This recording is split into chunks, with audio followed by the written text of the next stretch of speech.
pan. And any barmaid can be a star maid if she dances with or without a plan. Hooray for Hollywood, where you're terrific if you're even good. Where anyone at all from Shirley Temple to Amy Semple is equally understood. Go out and try your luck, you may be Donald Duck. Hooray for Hollywood. Ladies and gentlemen, boys and girls, children of all ages, you are listening to a Radulich and Broadcasting premiere podcast. Damn you, Hollywood. And here's your host. It's Christmas time in Hollis, Queens. Robert Winfree is cooking dinner and collard greens. Yeah, that doesn't work. You didn't think that one through, did you? Why? Well, I mean... I appreciate the effort, but you're going to have to chalk that one up to a loss. Does anyone here actually eat collard greens? Okay, the line is, Mom's cooking, shit. Mom's cooking... Mom's cooking shit. Sounds like my Thanksgiving. Okay, it's Christmas time in Hollis, Queens. Mom's cooking dinner. Yeah, Mom's cooking dinner and collard greens. Instead of Mom, I said Robert Winfree. What doesn't work about that? It just doesn't work.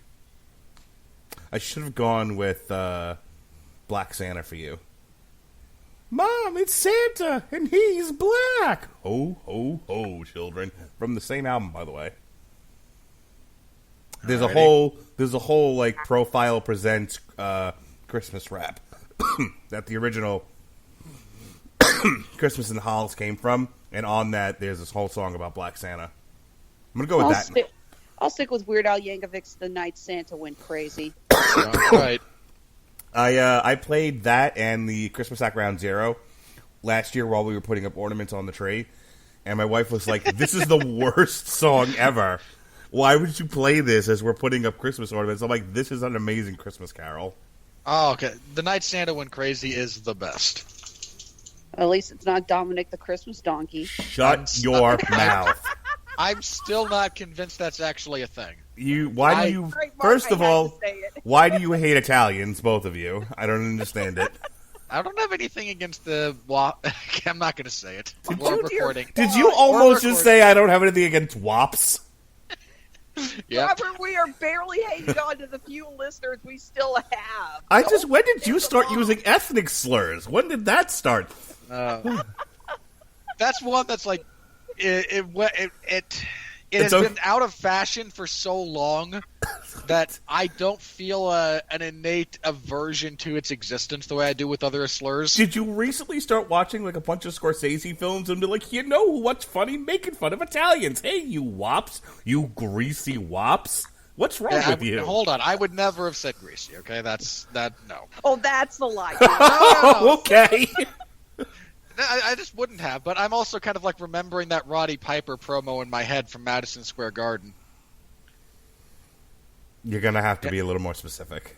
Oh, I was coming in and I just got this flat tire because everything was just wop, wop, wop, wop, wop, wop, wop, wop, wop, wop, wop, when I was driving in. Oh, Roddy. Because Roddy Piper was the man. His daughter, Teal Piper, on the season finale of WoW Season 2 was freaking hilarious, by the way. Wait, what's her first name? Teal. As in the color? Correct. She was interviewing Steffi Slays, and she said something to the effect of, "Steffi, is there anyone you can beat when they're actually well?" And Steffi was like, "All right, that's it." It just like stormed off. It was great. Because she was insinuating that the only reason why Steffi Slays was able to win her first match was because her opponent was sick. And this was a bit they did for about 5 minutes. All right, moving on to our actual show. Yes, Thank you for sticking with us through our stupidity. Yes, sir. Every time I think we can't go any lower on these openings, and yet we find a way. I like how we started with Christmas in Hollis by Run DMC. Rob immediately goes to slurring Italians. I'm not really sure how that connects, but it connected for some odd reason. All right, now we can start. I should have refrained from referencing Dominic the Christmas Donkey. Which is, again, not a thing. It's a figment of Mark's imagination. You are the only person I have ever heard reference it, Mark. What about that Family Guy reference? Yeah. I don't think I heard the Family Guy reference. I will find it and I will send it to you, and I'll send it in the Boogie Nights chat so that certain members of that particular chat could then say it all sucks and should be burned to the ground.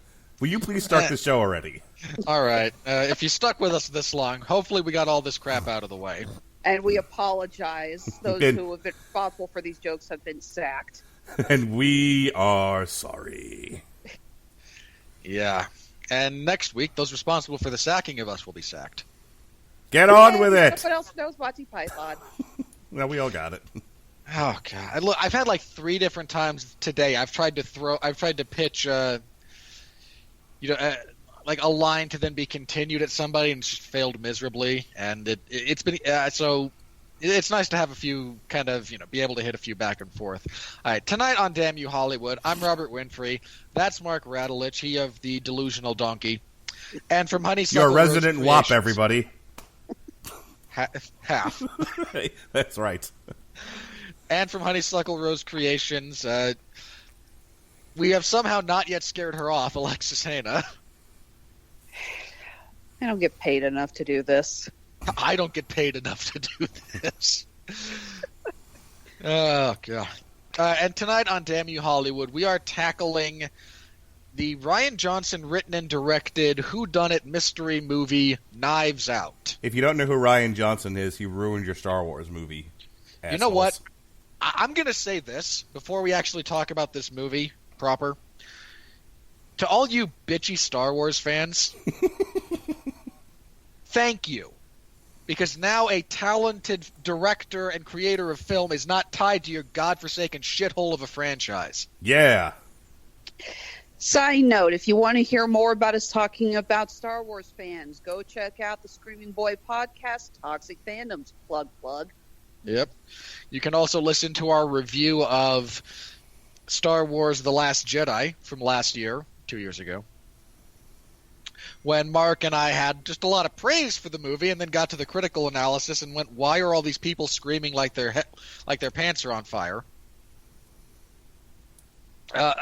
Again, if Rian Johnson not being involved in that franchise means he can make movies like this, and again, your whiny fan base doesn't want interesting, thoughtful films or direction and is just going to scream about everything no matter what they do, you can have J.J. Abrams, who's perfectly qualified to make mediocre fan service, which is apparently all you want. Or Jon Favreau, who's actually giving us something amazing. I haven't seen them. Take that, 2 out of 3 guys from Midnight's Edge. Okay, now you can go on. I haven't seen The Mandalorian yet, so I can't comment on it at the moment. Oh my God! I am. Note damn it, Mark! I don't do this. Go ahead. I was saying, side note. Apparently, Rian Johnson's being approached to direct an episode of The Mandalorian. Good. I haven't watched it yet. We're 4 episodes into this thing, and I'm already sick of Baby Yoda. I hate the internet and everybody on it. Did you see my instead of an elf on a shelf picture I made? Yes, I did. I didn't come up with it. Somebody said they wanted to see it. It took me less than 10 minutes in Photoshop to make it. Now, the other one I saw floating around was The Mandalorian on a DeLorean. DeLorean, yeah, like that one. Yes. Actually, my favorite elf on the shelf has been the elf turned to like candy dust and Thanos standing over him with the just that perfect. God, if only that had been the last one. It really would have been nice. I still like the one that came out 2 years ago of the elf frozen in a block of ice with an Elsa doll standing next to it. That wasn't bad. All right, anyway, dumping on the Star Wars fandom aside, because I'll get back to it when we talk about Rise of Skywalker, I'm sure. That brings us to this movie. Now, I'm going to pat myself on the back a little bit here because I wanted this on the schedule. That was 2 of us. I voted for this too. Yeah. Okay, yes. Co-signed by Alexis, while Mark went, no, I've been outvoted. This is why democracy sucks. I'm just kidding. Mark owns 51% of the voting shares. This is not a democracy.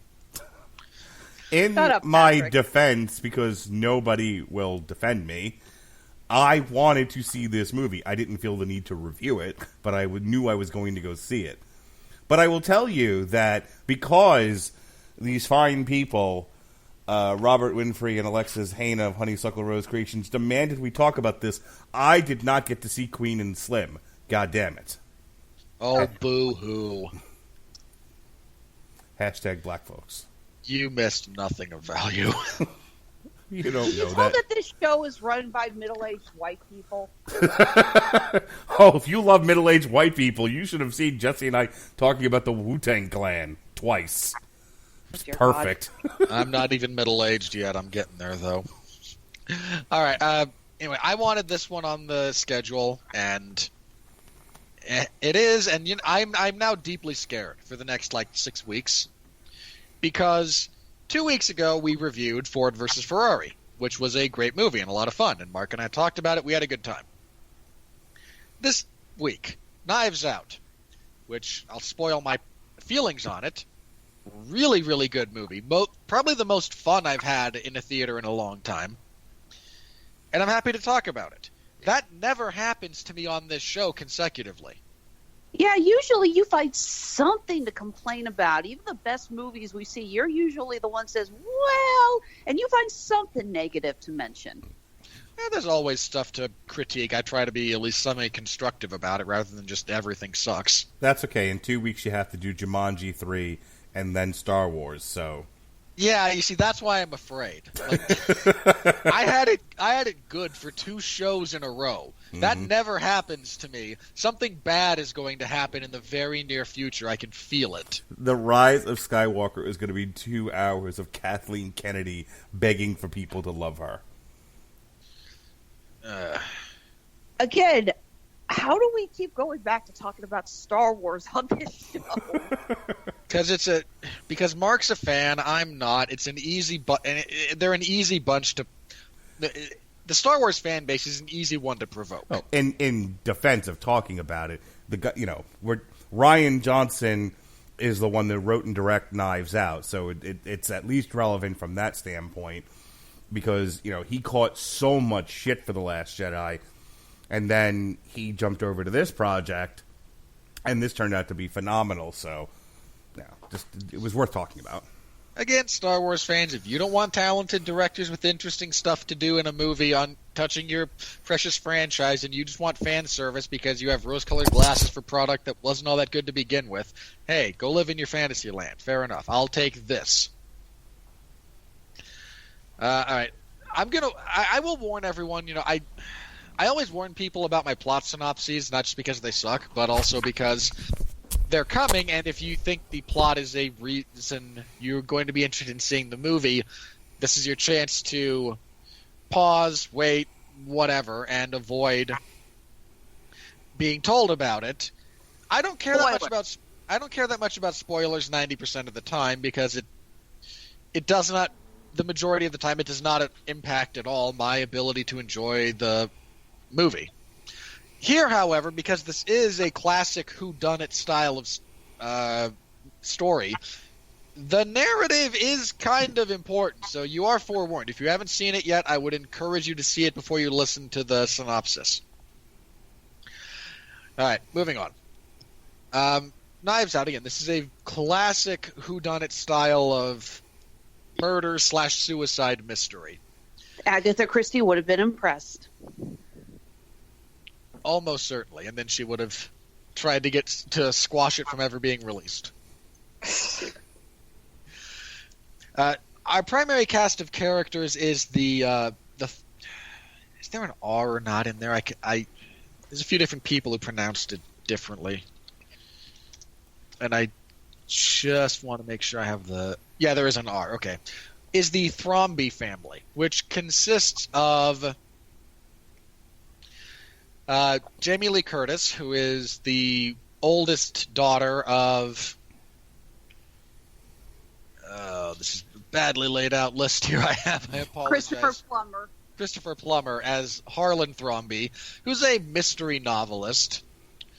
He's the one who's started one of the best-selling mystery novelists in the world, has amassed a lot of money. And he didn't have to be digitally edited in over Kevin Spacey this time. Which is nice. Well, look, they also just said, hey, he's old. We'll acknowledge it and we'll, make the movie with that in mind. Anyway, so there's him. There's his daughter, Jamie Lee Curtis. Her husband, Don Johnson. Toni Collette, his daughter-in-law by his second son. Michael Shannon, his youngest son. And, let me see, there's Toni Collette's daughter, Meg. Shannon's son. Or no, that's Walton Donna's. That's Jamie Lee Curtis' son, right? Yeah, Chris Evans, who we are introduced to a little bit later in the narrative. There's one other one. I mentioned Meg. There's another kid, another grandson of Harlan's who has very little. Actually, this would be great grandson, wouldn't it? No, just grandson. Who's always on his phone. Always on his phone. Has like 3 lines in the entire movie. He's exhausted after killing a clown. I don't blame him. Oh, that's right. That's where I knew him from. Yeah, the actor in question is the one who plays the child version of Bill Denebrough in It Chapter 1 and 2.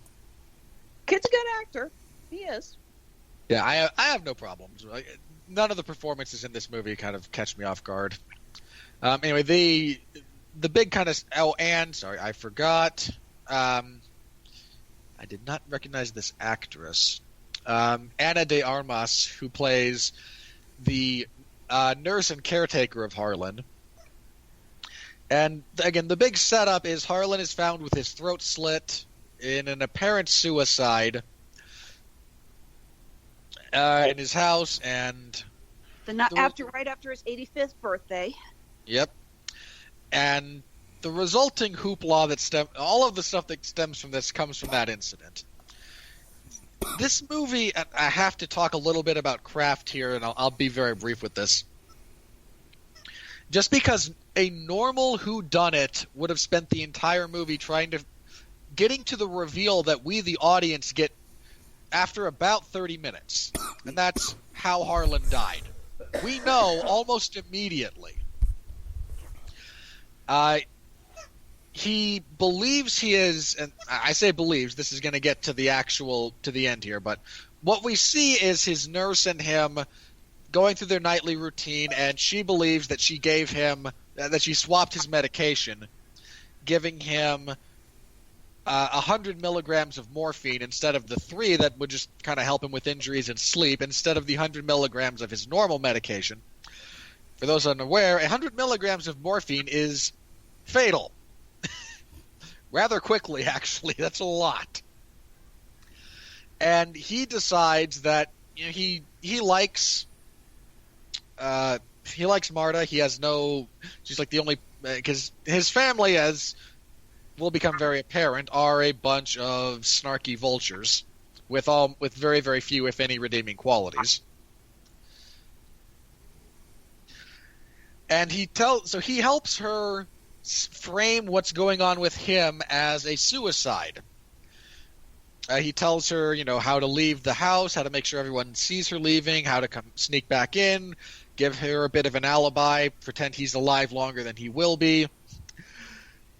And the bulk of this movie is not us trying to unravel the mystery, but rather us trying to see if she'll be able to get away with it. And again, there's no ill intent here, and there is a big reveal because there is an actual whodunit going on.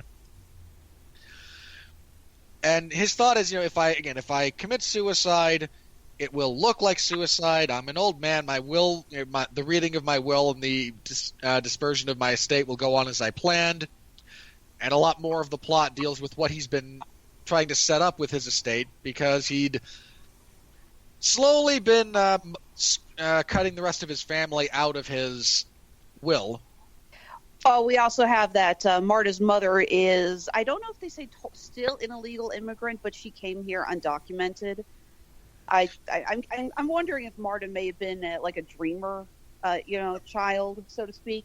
Yeah, she gets referred to as an anchor baby at one point. I'm not going to use that term. I refuse to use the term.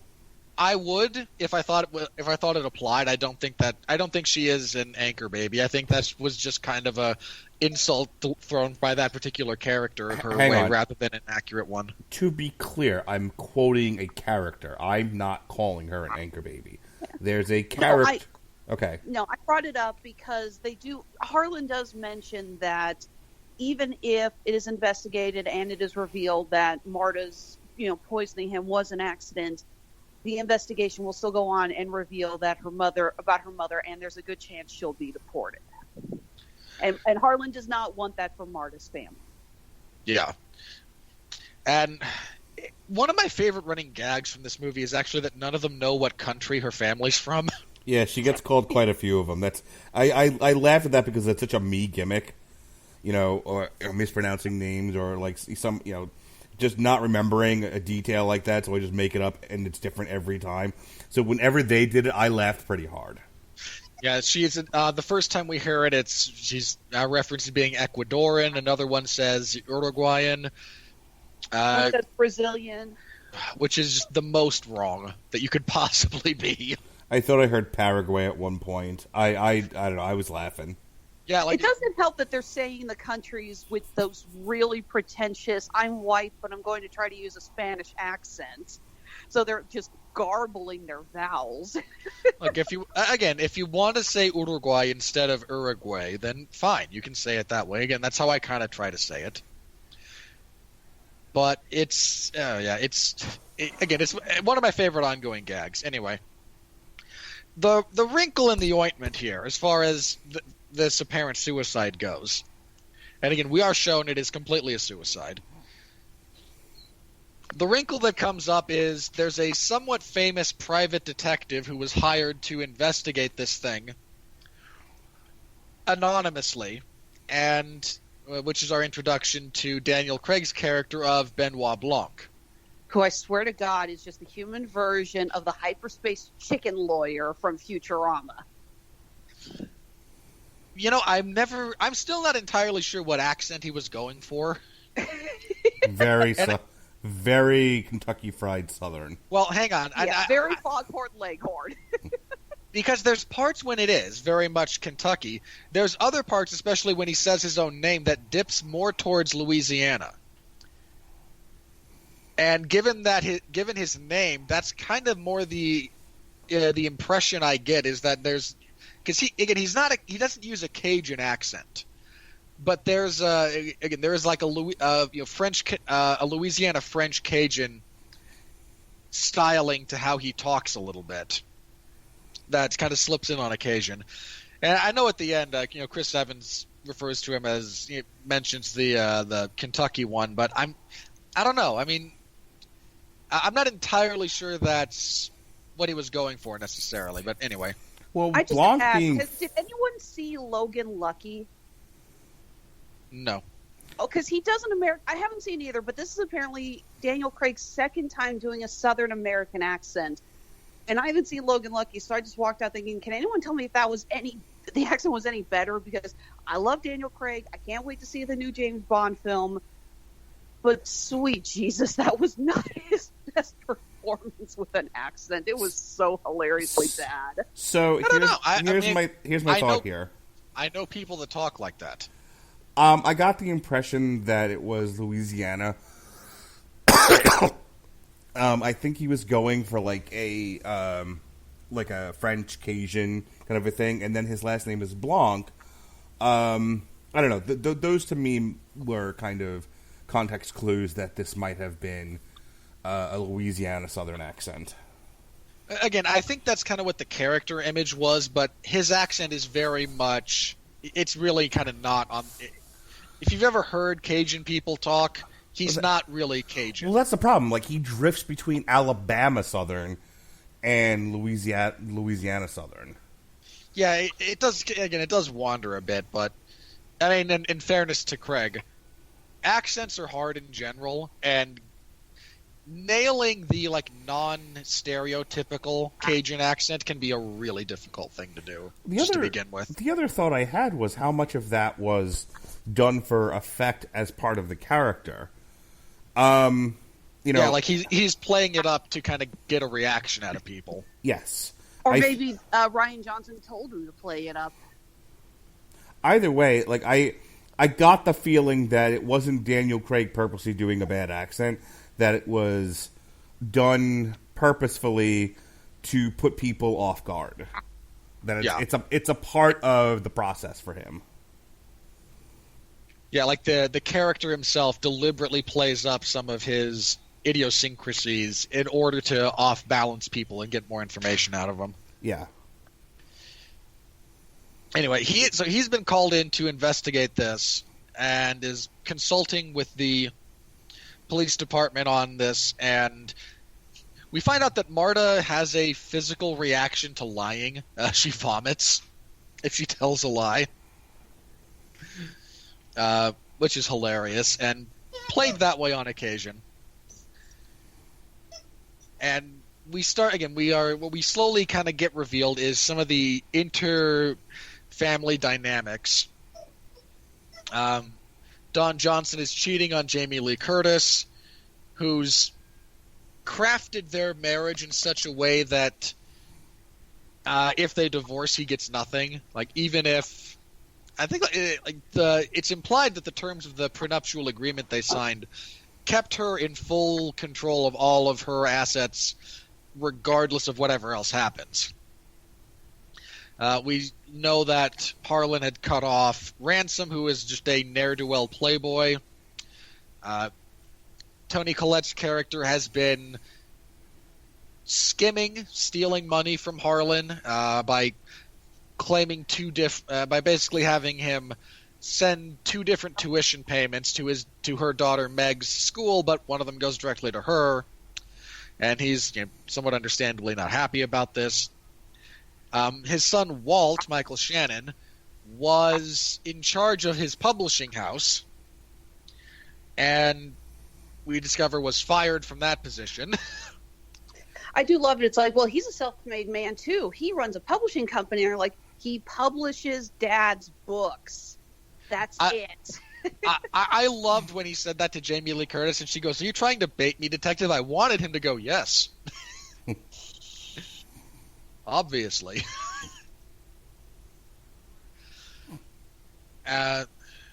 We loosely are again. Walt's son is the guy who's always on his phone. His wife is kind of extremely waspish. Not really a character. She has I think maybe 5 lines in the whole movie. Yeah, she's barely an afterthought. And again, this is kind of our setup. And since we know kind of what Marta is trying to get away with, and that there was no real ill intent or anything, there's some genuinely great sequences where she's kind of trying to steer the investigation one way or the other. The big wrinkle comes when Ransom, Chris Evans, shows up and is able to somewhat quickly get Marta to tell him everything about how Harlan actually died. Well, you're missing the important reveal of what happened before that. Which the reading one? Of the reading of the will. Yes. At the reading of the will, it is revealed that Harlan leaves everything to Marta: the house, the publishing company, all of his cash assets, his investments. She gets all of it. The family freaks out, like you. In all fairness, like you would. Ransom is able to kind of get her to tell him what actually happened to Harlan. He goes along with his response to all this is, okay, I will help you tie up these last couple of loose ends. You get to keep everything, and then give me my share of the inheritance, and we'll both be scot-free. Marta, not really seeing much of an alternative at the moment, goes along with this. She, right around that same time, gets a note from someone trying to blackmail her with intimating that this person has knowledge of her overdosing Harlan with morphine. The blood toxicology reports. Yeah. Which was the kind of last thing that was waiting on from the medical examiner. The medical examiner's office is burned down in an act of arson.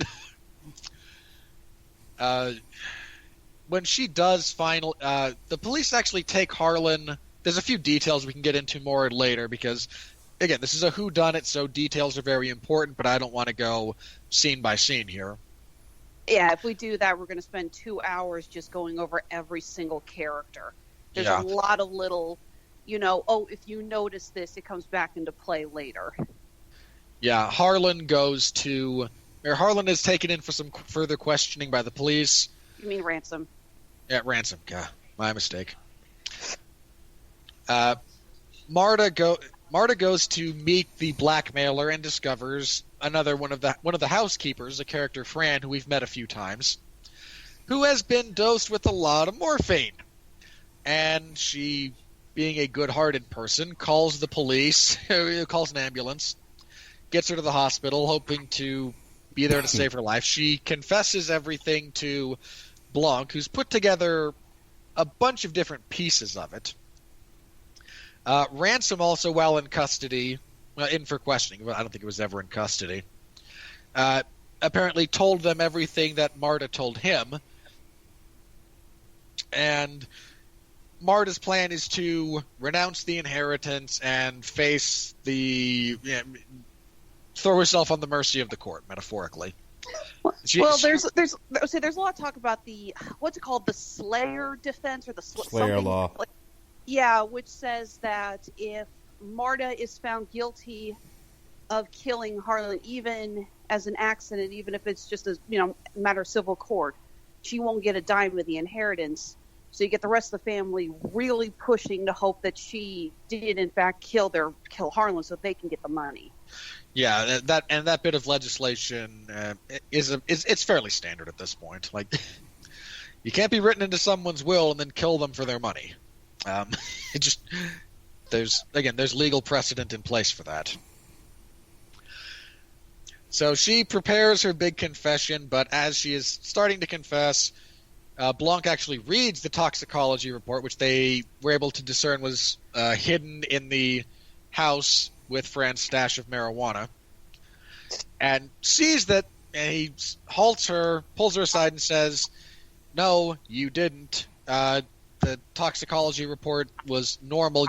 That little bit of information, combined with Blanc never knowing who hired him and trying to figure out what's actively going on here, this finally helps him put all the pieces together.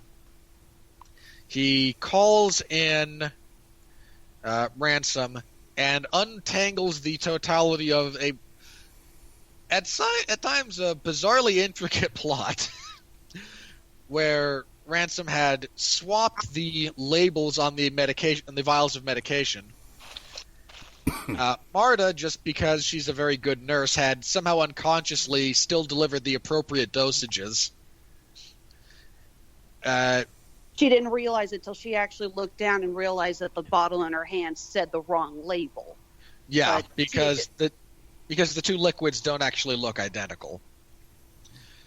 And so Harlan's entire plan, after learning he'd been cut out and that everything was going to Marta, Ransom, thank you. After he finds out from Harlan that he's being cut out of the will and that everything's going to Marta, he plans to frame her. He plans to kind of induce her into killing him, so that once she is revealed to be inheriting everything, she will be found guilty of, at a minimum, negligence. Disqualified from inheriting, everybody gets their own share, because in cases where a new instance of a will is rendered invalid, you default to the previous instance of said will, unless there is no will, in which case everything goes into never mind. You don't care about my knowledge about probate court and stuff like that.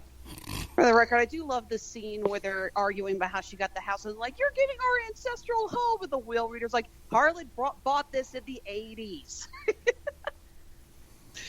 Yeah, no, that's actually right at the end. Ransom's like, no, you're not giving up our ancestral home, and Blanc goes, he bought this from a Pakistani in the 80s. What do you mean ancestral? That's still a great joke. It's even funnier because Ransom had just been so enjoying kind of stirring the pot. To see him be the one getting agitated over it was even better. Anyway, so he kind of points out some of the intricacies that we can get into in more detail, but it didn't work, in no small part because Marta is a very good nurse and wanted to just do the right thing as a human being when it came to what happened to Fran. Because if she'd left her to die, then at a minimum she's now guilty of gross negligence in the face of that, given her profession. Which is what Rand had pretty much hoped she would do. Yeah.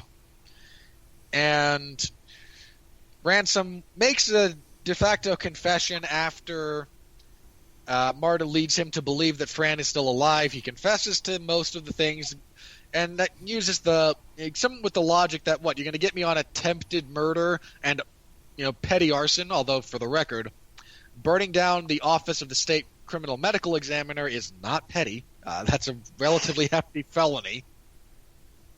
But again, he's kind of mentioned, I have a really good lawyer. I still have I still have my own money saved up. I can get off relatively light, and then I'll be back. And then again, it's revealed that nope, Fran died, and what you confessed to was not attempted murder, but actual murder. And we get a scene of Marta puking in his face as she held back every instinct not to vomit, because as we know, she can't lie. Oh, that was great. Ransom, in a last-ditch effort for some bit of vengeance, grabs a knife from the display of knives that we've kind of seen here and there, tries to stab her with it, but it's revealed to be a prop knife, which actually pays off a bit of a gag from earlier in the movie. There's a lot of that in this film. Yeah, there's a line. Harlan says something about how his family can't tell the difference between a real knife and a prop. Yeah, when you lose they've lost their edge, and the more disillusioned you get, you lose the ability to determine the real blade from a prop knife. And I imagine there's real knives in that display, and the one he grabbed just happens to be a prop. He's arrested. The information about Don Johnson's infidelity comes out. The last shot we have of him is him with a freshly swelling eye after Jamie Lee Curtis punches him, which is great. And Marta is left with kind of the conundrum about, I now have all of this money and property and stuff. I could actually, help them out on occasion. And it's left somewhat ambiguous whether or not Really? I said somewhat. The last shot is her holding a mug, and it says, "My house." My house, my rules, my coffee. What you can see, though, is it says just "My house." I'm not saying she lets them live there anymore. I'm saying, it is somewhat ambiguous what role she might play with them in the future. If you insist. I mean, again, at a minimum, I imagine she helped out Meg with her college tuition, because that was kind of a big point for a while. There is some. I'm not saying she, would renounce things and give them back all their property or whatnot, but there's the nuances of the relationship between her and different members of the family might play out differently. That's all I'm saying. Fair enough. All right. Again, that was a bit of a windy way to get there, but that's the movie. So, Mark, I'll start with you. We've had two objectively good movies in a row here. I'm very, very nervous about the next few shows, but what'd you think of this? I loved it. I kept thinking they were going to do something really stupid, like her and Ransom were in on it all along, and they were going to drive off together. I like the idea of you as the audience already know Marta didn't kill him. And the mystery is, the mystery isn't in so much as who killed Thromby, it's who hired Blanc. And, and a lot of the movie centers around Marta and her anxiety. I thought all that was interesting. It was a different take, I think, on the typical murder mystery. I thought everyone gave a great performance. This is a stellar acting crew. Michael Shannon, Jamie Lee Curtis, Chris Evans, Toni Collette. But the whole thing doesn't work if your lead is having difficulties and she's not believable. But the girl who plays Marta, I thought came across as sympathetic and somebody that you would root for. I thought she was written very well. So I don't really have a whole lot of complaints here. I think my only issue, if I have to find something to be really critical about, and this is a giant nitpick, I felt like the final Clue ending, and this is what really happened, where you have this giant, I don't know if it's called, you would call it an exposition dump, but the final scene of Blanc going through his deductions and laying out what happened seemed very unwieldy. I could follow, in a very general sense, what was happening, especially with the use of flashbacks. I just thought, in general, like it was very talky, for a motion picture. Maybe not how I would have done it. I might have gotten to the point a little bit faster. But does it make the movie bad? No. I just feel like that scene goes on forever. And his monologue explaining the beginning of the movie to the end of the movie seemed like it was a little overlong. But again, that also might be a personal thing, and it's a giant nitpick, like I said. Other than that, I loved Chris Evans in this. I thought, the smarmy, princely, ne'er-do-well who's trying to get one over on Marta and really the whole family. I thought he was great. And when he finally turns, we're so used to seeing him as the virtuous Captain America at this point that to see him as just a bag of shit was a nice turn for that particular actor and some really great, a really great opportunity for him to stretch as an actor. His best stuff, unfortunately, was also in the trailer. So, it's kind of the difficulty with modern movies today is a lot of times the best stuff is in the trailer, and they don't leave a lot left for the movie itself. But that last bit where none of that was in the trailer, and and he goes for the knife and everything, kind of saves it for me. Other than that, I don't really have much else to add. I thought the house was fun. As a set piece. This is supposed to be a murder mystery house that this guy lives in. Kind of a show house, and it was a fun place to set this thing.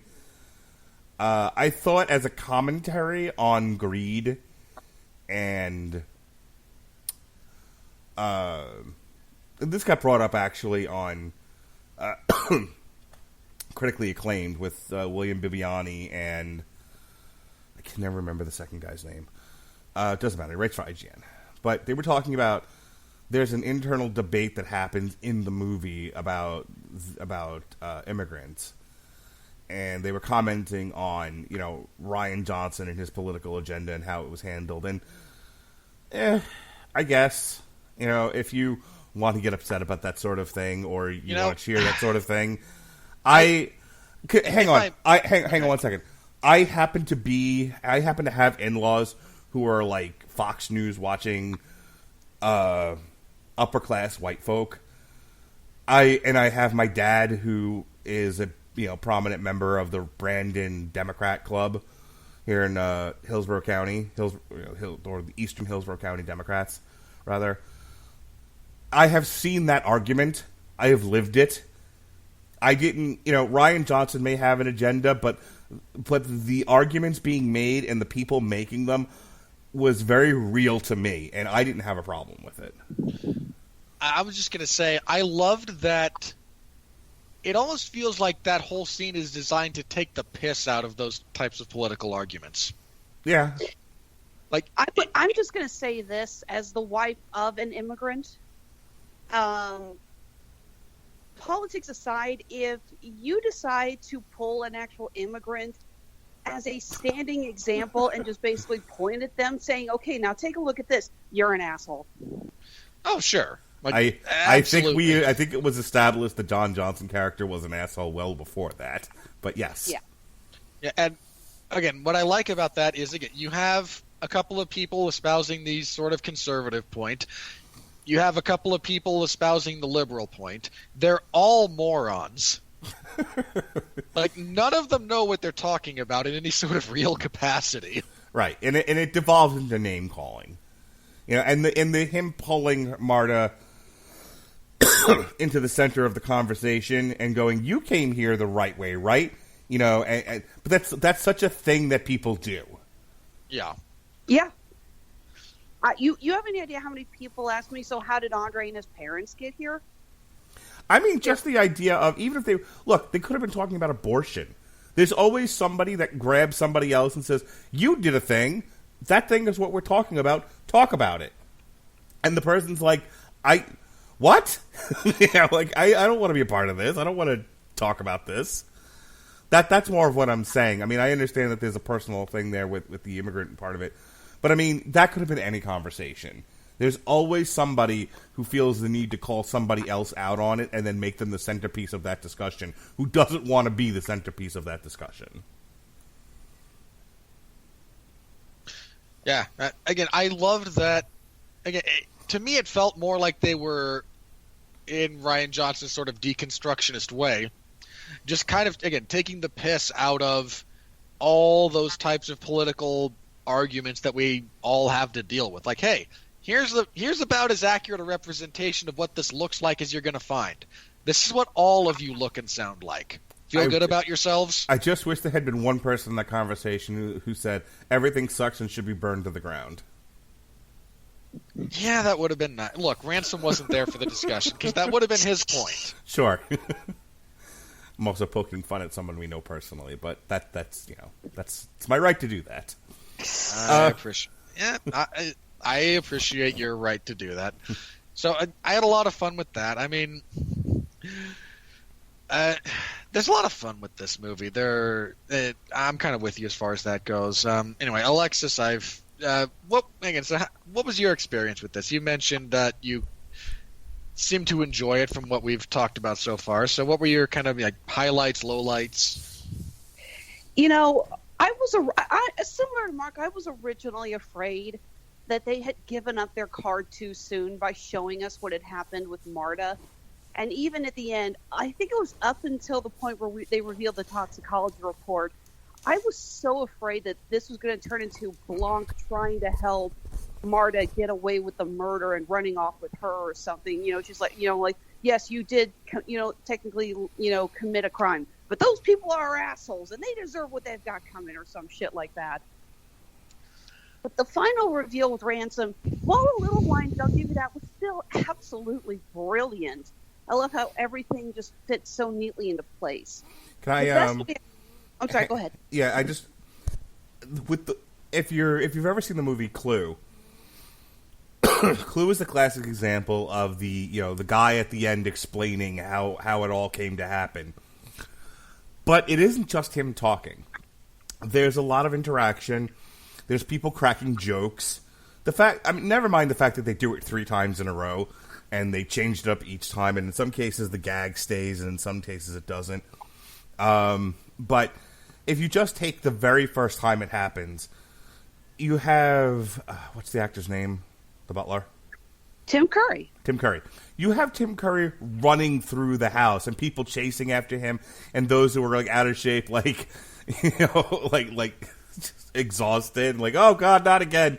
Or he takes somebody by the hand. I want to say it's Madeline Kahn who he takes by the hand, and she starts yelling. And he punches somebody. Like he's not just telling you how all the murders happened. It's a very showy, very visual, very dynamic way. So even though he's narrating it, there's still something fun to watch. That's the difference between Clue and Knives Out, where Daniel Craig is just kind of talking. Well, Clue's also deliberately a comedy. This isn't. Well, it's got a touch of black comedy to it. Sure. Well, look, I'm not saying Daniel Craig should have been running through the house, punching out Jamie Lee Curtis. Although that would have been worth the price of admission easily. Sure. But I think what you should get from that particular critique of mine is maybe there was a way to be more visual about it than just a monologue, is my only point. And I'm going to pitch it back to Alexis now. You know what? As a fan of Agatha Christie and someone who has seen both versions of Murder on the Orient Express, I certainly hope it's properly oriented. Murder on the Disoriented Express. I don't know where I am. Oh, no, you're going to get the British up in arms because to them it's disorientated. God. Hey, that's how they pronounce it. For them, it's not oriented; it's orientated. Okay, well, here I have seen both versions of the movie. The original, I think, is a classic. So The less said about Johnny Depp, the better. He gets killed. Who cares? I thought when I heard about the remake originally, I heard he was going to play Perot, and I was like, oh fuck no. No, thankfully. Yeah, thankfully, no, they didn't do that. We were saved Johnny Depp doing an over-the-top French accent. I don't think I could have survived that. I mean, Kenneth Branagh was a solid choice for Perot. Well, regardless, so I am not apropos to I'm not against the whole the detective explaining everything at the end. I know that is a lot of the ways it happens. Hell, I watched, Sherlock, God knows how many times, the Benedict Cumberbatch version. So, again, you get a lot of that at the end of a good detective story. So, like any sane person, do you stop after the third season? Does that include the 1800s special feature they did? No, you can include that. Good, because I thought that was awesome. No. Like, just the last season is so bad. I really haven't gotten into the last season. But let me put it this way. The contemporary stuff ends with Andrew Scott's Did You Miss Me montage. Like, that's where it should end. Fair enough. Now, this is the best way I can put this. I went to go see this on Thanksgiving night with my husband. Now, I kind of had to drag Andre into this because he is not a fan of mysteries. Andre is very much the whole get-to-it kind of a person. He's a little on the impatient side. He doesn't like playing video games where you have to deal with an enormous amount of cutscenes and backstory. He just is very, okay, let's go. Let's do it.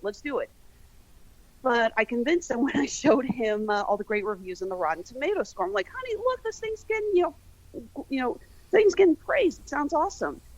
And when we walked out of the theater, he said, I don't like murder mysteries, but that was really good. So this is a movie that even got him, someone who is not a fan of that style. Yeah, we both really enjoyed this film. I think the only nitpick I had, and my God, this is the tiniest thing in the world, the letter that Harlan leaves to Jamie Lee Curtis that says that her husband is cheating on him. Don Johnson finds it after Harlan's quote-unquote suicide, and he opens it, but it's blank. And he's thinking, oh, he was just, bluffing me. We find out later that it was written in invisible ink, and this is a game that Harlan and his daughter used to play with one another. And she, uncovers the ink and learns the truth. Tell me I'm not the only one that when he opened the letter, you could see the watermark of the invisible ink very easily. Tell me I'm not the only one who noticed that. Yeah, a little, but I'm willing to go along with Don Johnson's character being dumb enough to just completely overlook it if it's not obvious. I did laugh pretty hard that when they're, escorting his son away in cuffs, he's waving a wad of cash in the policemen's faces. That is a thing. Knives Out, also known as White People Are Embarrassing. Yes, they are. No, this was a... Human beings are embarrassing. We all are. We all know it. This was a really entertaining movie. Definitely top 10, if not maybe top 5 of 2019 for me.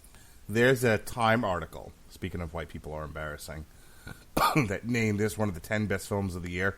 You know what was number 10? Hustlers. With, what's her face? Jennifer Lopez? With Jennifer Lopez, yes.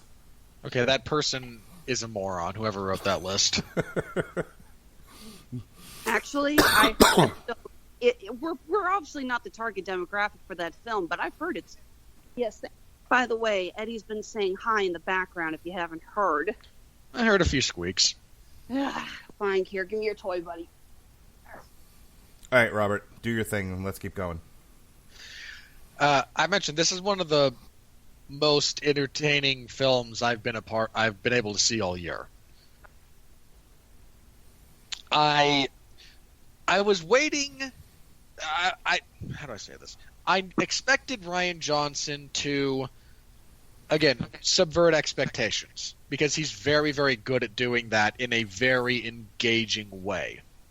It's one of the things everyone and their dog complained about with The Last Jedi, because he showed you a little bit of, oh, you expect X. Well, here's B. And still kind of made it work. And again, The Last Jedi is probably the best Star Wars movie on an objective scale. If it's not the best, it's the second. Yes.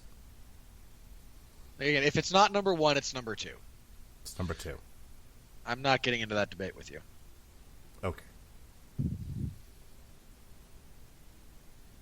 And Empire's the best. I feel better. Okay, do I have to separate you two again? Nope, I'm good. I did my talking over Robert joke. We can move on. Turn page. Okay. So I was very curious how he would, again, kind of subvert expectations with the whodunit genre.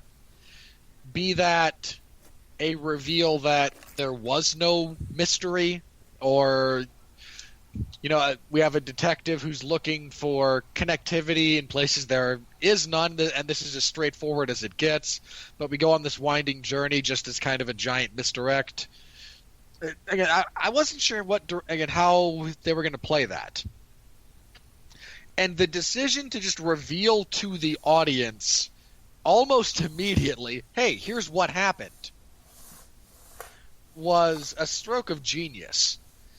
Because it recontextualizes everything else that we go through in the movie that would normally just be collecting clues, and instead becomes a bit of a nail-biter in the sense that, you know, we know the characters well enough to know who we're rooting for. We know the totality of circumstance, so we know... Well, not the totality necessarily, but we know the circumstance. So we know there's no malicious action having been taken. And trying to figure out where we as the audience are going to fall on that line. You know, again, who are we rooting for? How are we rooting for them? Watching her try to, you know, mess up clues here and there, and then a couple of times it not working out. You know, the dog bringing back the piece of the trellis that she broke off when climbing. Because, you know, she takes it from the dog first and throws it away before Blanc can see it, and then the dog playing fetch basically brings it back, and he does see it. Which I got a kick out of. There's, again, all of that takes on a very, very different context, and then once you kind of get in the mold of, oh, we know what happened, now is Blanc just going to kind of be a bit of a buffoon about this, come to the wrong conclusion? Is she going to, you know, quote-unquote, get away with it? Then the final, again, kind of subversion that we get is, no, there is, in fact, a very detailed whodunit mystery going on, but the character we've been following most of the time isn't the one really trying to put it together. So, again, we're following a detailed whodunit, but we're following a secondary character more so than the detective in question. And this just leads us to, again, the detective actually putting together the whodunit mystery. And, again, it's brilliant. It's a really, really well thought out twist on the genre. There's a lot of, again, alteration of some of the tropes. There's a few left turns when you think there should be rights. And then it culminates with, again, what you expect at the end of a whodunit mystery when you don't actually realize elements of, you know, the mystery that you were supposed to be paying attention to. I really enjoyed this. All of the acting is great. Again, our kind of nitpicks about Craig's accent aside. All of the acting is good to great. Some people are given more or less to do, but not everyone can have a lot of screen time. It's the reality of writing a movie.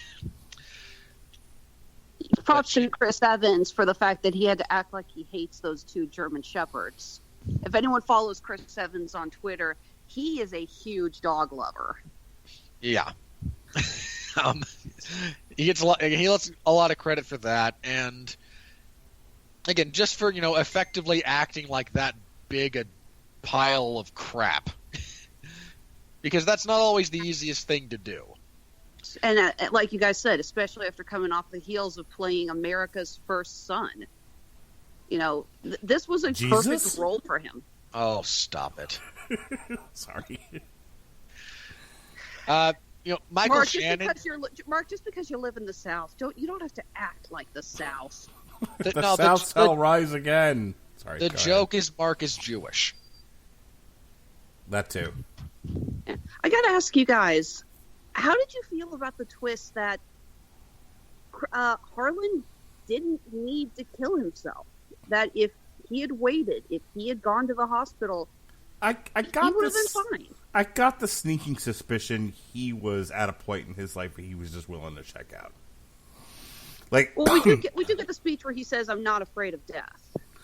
I got the impression that with the cutting off of his family and knowing what that would mean, and the kind of reflection that, looking back, he thought he was making the right decisions for his family, but look where it led them. Look what kinds of people they turned out to be. And this is what makes this an interesting film. Not everything is super spelled out and stated matter-of-factly. I could be off with this, but that's what's great about this, is that there's room for interpretation. There's room for projection. So take this with a grain of salt. But I got the impression watching him that he was struggling with regret, and Marta gave him an easy out. Like, if it hadn't been that situation, something else would have come along where he was like, yeah, I'm ready to go. So I think his willingness to believe that Marta poisoned him and then taking his own life was like, oh, thank God I can just check out now. Yeah, this got brought up very briefly, but, the old throat slit, that's not a common method of suicide. And if his immediate reaction is, well, I'm going to go and we're not going to, give me more, because he could have very easily gone, oh, well, all right, I'm going to check out. How about you just leave the morphine with me? I can, inject myself more with, not a wrist slit, not pills, not, to actually just go for the throat slash. Like, that says something about your mental state. Yeah. That's a very, not just violent method of going, but a very final one. Like, there's a lot that's made about different methodologies of suicide and what it says about where you are emotionally and mentally. And the willingness to cut your own throat is more often, I believe, attributed to, like, severe desperation. But you also, like, if you do that right, there is no saving you. Like, that's a guarantee. Yeah. Yeah, I didn't buy that he was, like, real worried about it, I hate to say it, there was also part of this movie that I was laughing at pretty hard, and that was just the lawyer who had to do the will reading. That's Frank Oz, by the way. That's Frank Oz, right? Yeah, I was going to say, it's like Frank Oz of all people. But I just love the fact that, hours after he has read this, they're going back and forth, and he's just sitting there clearly pissed off.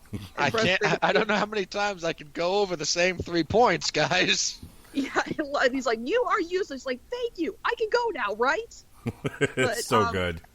Well, I hate to say, this also hit me. You guys know I lost my grandmother a couple of months ago. She had laid out very careful plans for the inheritance for each of her sons and every single one of her grandchildren.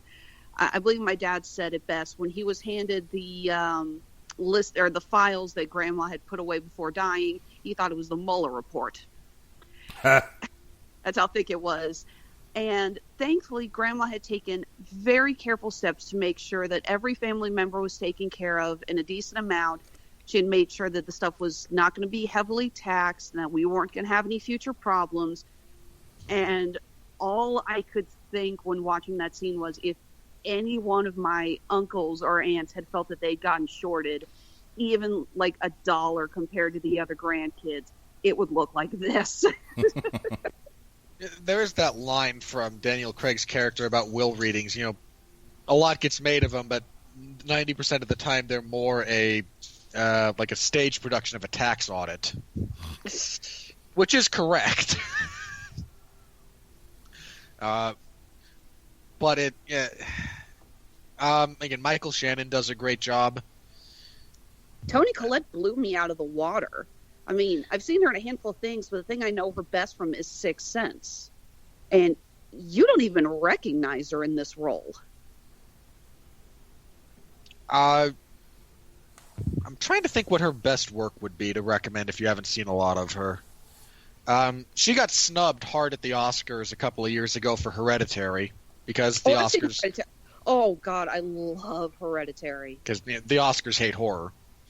Yeah, side note, Midsommar was awesome. I don't know. I go back and forth on Midsommar. There's a lot of it that's really good, but man, is that a long movie. Oh, I'll give you that. But God, that director really knows how to put you in the same state of discomfort as the characters. You get absorbed into those roles. I mean, he also, that director, because that's the same director as The Witch, that I absolutely loved. That's a movie I can only watch once. I cannot handle that movie more than once. I think it's that good. It just really, it screws with you. It really screws with you. You know, I had a friend who mentioned in his review of it that it deeply affected him, and to the point where he's like, you know, it's a really profound piece of art that can actually make you kind of question your place in the world. And I was already going to see the movie, but after seeing his perspective, I went, I'm curious what made Tom feel that way. And then I saw it, and I got to the ending and went, oh, I get why this kind of messed with Tom. It's like, oh, that's great. I need alcohol. I don't drink, but yeah. Point being, I loved the twist at the end of Witch. Anyway, back to this. The other thing I could recommend for Toni Collette, if you want to get more of a feel for her work, she was on I think like a 3-season HBO, Showtime, something like that thing called The United States of Terror. I've seen like one episode of that, yeah. Where she plays a person with dissociative identity disorder. And yeah, Toni Collette's a very, very good actress. I didn't really expect her to be able to pull off Valley Girl from just the trailer, but watching her get into it, like, no, she makes it work. I have no. Jamie Lee Curtis continues to be awesome, just kind of generally. Again, the acting is really good all the way around. The story is, again, as a deliberate kind of subversion or play on the traditional whodunit mystery. This is brilliant, and. I don't really have anything negative to say about it, all things considered. Up to and including the hilarious car chase scene.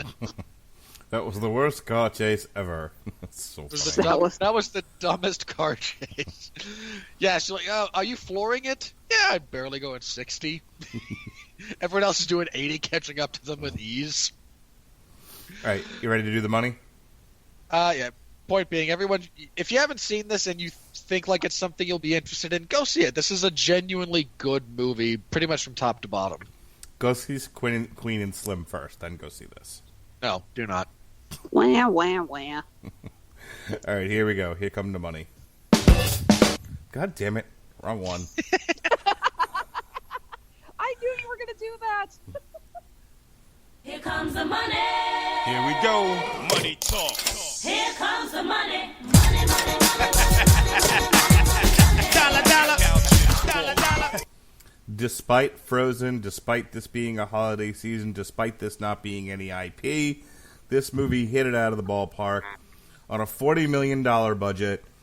This thing, at the time of this recording, has made $72.6 million for Lionsgate.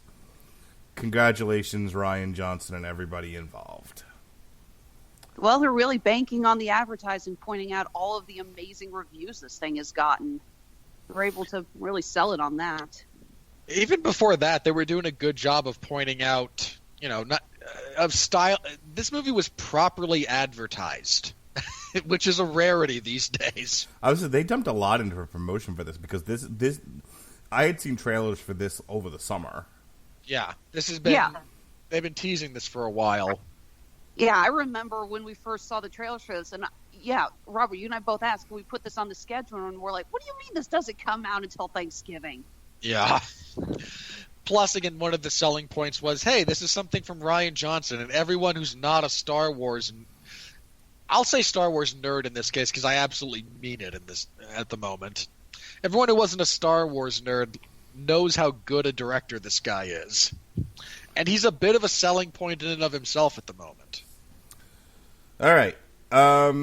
So for the 5-day weekend from November 27th to December 1st, because this came out on a Wednesday, Frozen 2 is your number one movie, then Knives Out, then Ford vs. Ferrari, then A Beautiful Day in the Neighborhood, which is the Tom Hanks movie where he plays Mr. Rogers. Which I've also heard is quite good. Queen and Slim, 21 Bridges, Playing with Fire, Midway, Last Christmas, and Joker. For the actual, just the weekend, November 29th through December 1st. Frozen, again, number one for the weekend. To the shock of no one. Knives Out debuted at number 2. Ford vs. Ferrari fell from 2 to 3. Queen and Slim debuted at number 4. Open soft. A Beautiful Day in the Neighborhood 3 to 5. 21 Bridges 4 to 6. Boy, can we talk for just a second about 21 Bridges basically cratering? That has not done well. Look, and this is the conversation we had a week or so ago when we talked about Charlie's Angels and The Good Liar. It's hard for movies based on, not based on any IP to find an audience in theaters right now. I mean, 21 Bridges is one of those movies where people, I'm sure, are just as happy watching it at home. And there's really no reason not to go see it. It's got a great cast. It's directed by the guys that did the fucking Avengers movies, for Christ's sake. Starring Black Panther. And I think they only produced. I don't think the Russos directed it. I was under the impression they directed it, but maybe I'm wrong. I will find out. Hang on, I've got IMDb here. Yes, Eddie. Hi. Sorry, I'm trying to type and I. Either way, it's one of those movies where no, they just produced it. It's directed by somebody else. Okay. Either way, this has everything going for it, but when you consider, well, Chadwick Boseman is not a star actor at the moment. He hit it again. He absolutely did a great job as Black Panther. This is not me casting aspersions at his ability as an actor. But there's a difference between being a really good actor and being a really good actor that can carry a movie apropos of nothing but your name. Well, so that's my point, though, is that divorced from any contextual IP or being part of a franchise, things of that nature, it's hard for things to find an audience. Well, especially when the trailer for this movie was not all that inspiring to begin with. Like, there was not a tremendous push for this thing from the marketing standpoint. I don't know. I saw trailers for it for most of the movies that I saw this past summer. Sure, so did I, but it was the same trailer, and it didn't look good the first time, and didn't get any better. I'm not going to argue with you. If no one saw it, this really, I don't have a whole lot to argue against that with, but I think don't worry, we'll get King T'Challa back. I think my only point, just to move on with this, is that 20 years ago, I think 21 Bridges finds an audience and does fine. I think most movies now struggle in theaters, no matter how good they are, when you don't have the other legs propping them up. It's what we talked about. In some cases, even if you do have those legs kind of propping you up, they fail. Yeah, in some cases. I'm just realizing, though, if you actually look at what's top 10 right now, I think this is one of the first weekends, and I don't know how long that the box office, while Frozen 2 is number one, it's not being completely 100% dominated by the mouse. Well, I mean, Star Wars is going to come out in a week or two. And then All Hail the Mouse. The other side of that is, now when you say All Hail the Mouse, you have to include Fox in that. And Fox, everything that Fox released for the year 2019 got put on Disney's books. So, they can claim credit for those too, even though they didn't necessarily, monetarily produce them. That is on their books now. I didn't think it was going to be on their books until 2020. I mean, they own the studio at this point, so I would assume at this point they are, they're taking credit for whatever, for whatever profits are made on these movies. I know they cut a bunch of them going forward. I guess I didn't think that they would officially start seeing the profits on it until after everything that was already signed, sealed, and done before the purchase went into effect. You know what I'm saying? It's hey, if they had to eat the losses from Dark Phoenix, they're going to claim the profits. So just Joker was top 10, retained his spot at the number 10 position. It's 9 weeks in theaters now and over $1 billion. Harriet stayed at number 11. Good Liar 7-12. Maleficent 12-13. Charlie's Angels, poor Elizabeth Banks, 8-14. Don't feel bad for her. She'll leverage the fact that she's a woman being maligned unfairly to get more work. Sigourney Weaver says, "Grow a pair." Darn right she does. Jojo Rabbit 14-15. Parasite 15-16. I gotta see that. Doctor Sleep 13-17. Terminator 16-18. Dark Waters apparently showed up in a bunch more theaters. So that jumped from 29 to 19. And then finally, Addams Family 18-20. And here's where we stand worldwide. Come on. There we go. Not a tremendous amount of movement here. Everything's pretty much where it was 2 weeks ago. Except that Frozen has jumped into the top 10. So there are currently 1, 2, if you count Spider-Man, 3, 4, 5, 6, 7 out of 10 movies in the top 10, which I believe we said at the beginning of the year that by the end of the year, the Disney had a chance at claiming all 10 spots at the top 10. Not going to say it again. All Hail the Mouse. I can only say it once per show. The other movies, you've got Joker with $1.049 billion, Fast and the Furious, which... Okay, so I need to... we've been talking about how, it didn't make $1 billion, so it was a failure. Apparently Universal's like, we'll take it, and they're considering a sequel to this nonsense. Look, if they're willing to... And I mean, look, that wasn't just us saying it did make $1 billion, it failed miserably. That was a lot of that was like internally.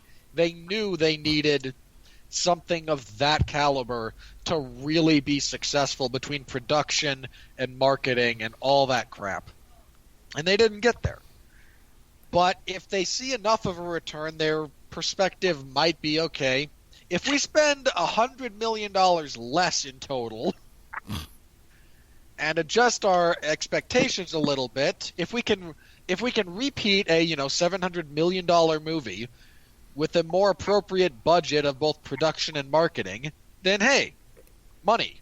And fair enough, if that's what they want to try.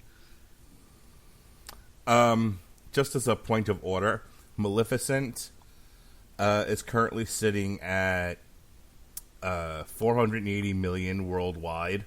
What did we say the budget on this was? That is not good. I can't find the budget. Damn it. Hang on. I'll find it. Stupid box office mojo. You are just not happy with them changing things. No. This stuff used to be easily available. It had a budget of $185 million. all right. So it made double its budget. Yeah, it's kind of. It's not going to be a big loss. I don't know how much they spent on, marketing and advertisement. I think what I was angling for here is, I didn't think it made that much. So it's made almost $500 million. I'm guessing they're probably going to do a third one of these. They might. I wouldn't put it past them. I'll say that. Yeah. So anyway, that's where we are for the year. As far as what happens now with Knives Out, I mean, the calendar, without even looking at the official releases, I mean, there's nothing coming out this week of any value, or I'd have it on my personal calendar. But then you have Jumanji that comes out on the 13th, and then Disney that comes out on the 19th. So Knives Out is going to get kind of lost in... I mean, I think if you're one of those people who's going to the theater and was like, oh my god, I don't want to see the video game movie and I don't want to go see the stupid Star Wars movie, and you haven't already seen Knives Out, maybe those people during the Christmas season, people like my parents' age, will head out to the theater and go see Knives Out. But I can't imagine it does tremendous business between now and, when it's finally out of theaters. I'm going to put down a prediction that this is going to see a second resurgence, because when we get to around to award season, I don't know if Knives Out has the potential for Oscars, but I know that this is going to sweep the Golden Globes. Maybe. Yeah, I think you're right. I think it'll kind of do okay in its initial run, but come award season, it'll probably get it might even get a re-release. It might be one of those things.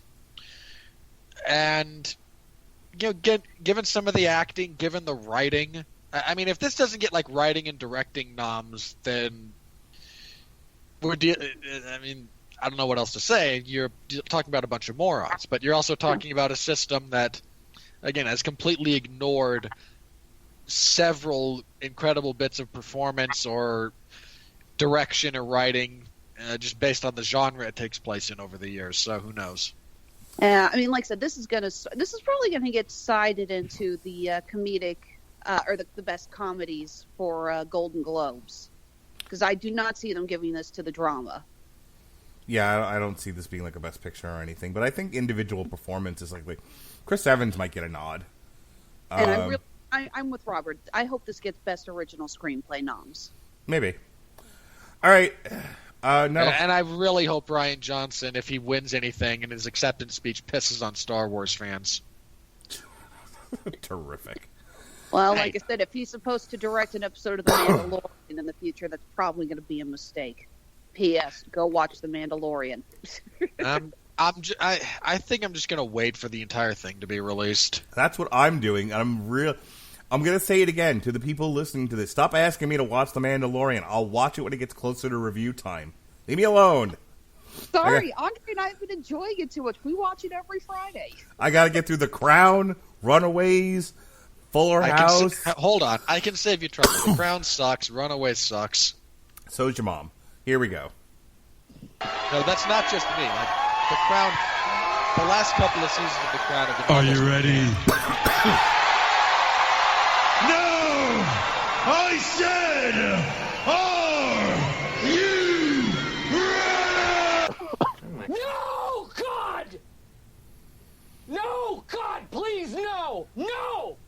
No! No! So this is pretty universally praised. Wait, Mark, did you play the music there over Robert, or did you wait till he was done to hit play? No, I played it right over him. Oh, good. I was going to say, I would have lost a lot of respect for you if you had waited for him to finish. Nope. I was actually going to jump in with the joke of like, sorry I couldn't hear you over Triple H's yelling, but I was like, nah, just going to move on with this. Look, you would not be the first nor the last person to use that particular line. True. Anyway, not a whole lot here in terms of, this is going to be a very short segment because this is pretty universally praised. And I can't even see in the fresh reviews a lot of really stupid things that were being said. Even old man Morgenstern got his head out of his ass for this one. Devesh Sharma of Filmfare. The film does falter a bit towards the second half, but that's because Rian Johnson wanted to employ every known trope of the detective novel. You're hooked till the very end, nevertheless, thanks to nostalgia and humor. Yeah, and I'm not sure I agree with that. I understand kind of the perspective as far as, in as much as there is a bit like the middle third of this movie is not as engaging as either the first third or the last third, but that doesn't mean it falters necessarily, and if it does, it's only by comparison to two other excellent parts. You know, the truth is the only negative critique I've heard so far is somebody said that they were upset that this film didn't come with a warning for people with emetophobia. Oh, for God's sake. That's fear of vomiting, by the way. Because everybody needs everybody needs to be considered for everything, apparently. Apparently somebody with severe emetophobia went in to see the movie, and as we pointed out, one of the main Marta throws up constantly, and they did have to leave the theater. So, I mean, did it need a warning for chlorophobist? So this guy's name, I want him to be like a Marvel villain. Richard Von Busak. Haven't you used him before? Maybe. I'll say that sounds like Dr. Doom's accountant. He's from Metroactive. Ooh. Knives Out is Thanksgiving entertainment for those seething at their relatives over the turkey carcass. That's barely what? Huh? I'm sorry. Did my brain just stroke off, or did that not make any sense? Is the implication that the only people finding enjoyment in this movie are those who share a similar familial relationship to the Thornburgs? Okay, I found one. Kurt Loder. Oh, no. A man who hates more stuff than Gavin Napier, Robert Winfree, and Pat Mullen combined. Loder, why aren't you dead yet? Hey, that's Robert's line. I was going to say, that's normally my line, but I appreciate the sentiment, if nothing else. Look, if you're not going to say it, I will. Quit muscling in on Robert's racket. You're supposed to be the positive one. Yeah, well, I'm a child of the 90s, thank you. Fair enough. Kurt Loder of Reason Online. Despite the story's many incidental pleasures, it never really takes off. Oh, shut up. Blow me, Kurt. What were you expecting, Mr. Loder? Another instance of, boy, there's going to be a lot of shootouts and car chases? Hey, what do you mean the story never takes off? Sure, there's no space lasers. What's the matter with you? And yes, it's not crazy fast-paced. It's a murder mystery. This is a film that takes its time as it should. This is not a film that you want to go at a fast pace. As old as you are, you'd think this guy could remember the classics like The Deer Hunter and appreciate a movie that takes its time. Yeah, I'm dying over here. So we're going to wrap this up shortly. PJ Nabarro of Patrick Nabarro. Robert? No, I'm not going to do it. Robert? I'm not going to do it for him. Why? Because you've never used this guy before. This might be an aberration. If this is a really bad review, I'll throw it at him to open my critique of him. Knives Out's most distinctive feature is its overwhelming sense of its own cleverness. Okay, you self-employed loser. Thank you. Okay, I'm sorry. So because a movie is smart, it can't revel in the fact that it's smart? It's a very smart film. It really is. It's very clever and creative, and it earns the right to know that it's clever and creative. Yeah, the notion that everything has to be dumbed down to the lowest common denominator is entirely too common a sentiment. And it's nice to see a movie that doesn't, that unapologetically doesn't. I hope he enjoys Jumanji 3 in 2 weeks. Stand by what we said, folks. We're really hoping this film gets an original screenplay. It is very, very smart. And it's an original story. This is not based on anything. Frank Switek of One Guy's Opinion. Well, we know how valuable. Oh boy. Dude, it's like if you're going to be honest with yourself. Frank Switek of Twitter's Anonymous. A convoluted comic whodunit, in which twist is piled upon twist and an exceptional cast savors the chance to misdirect us every which way while we enjoy the cunningly goofy ride they take us on. That is a bizarrely constructed bit of paragraph for you there, buddy. I mean, this isn't even all that convoluted for a murder mystery. I don't know what to tell you, man, but maybe you just haven't, read a book recently. So this is a fascinating one. I'm curious to see what your reaction is going to be to it. Wendy Shreve featuring film. Ugh. Marta has the unenviable quirk of revealing a lie via projectile vomiting.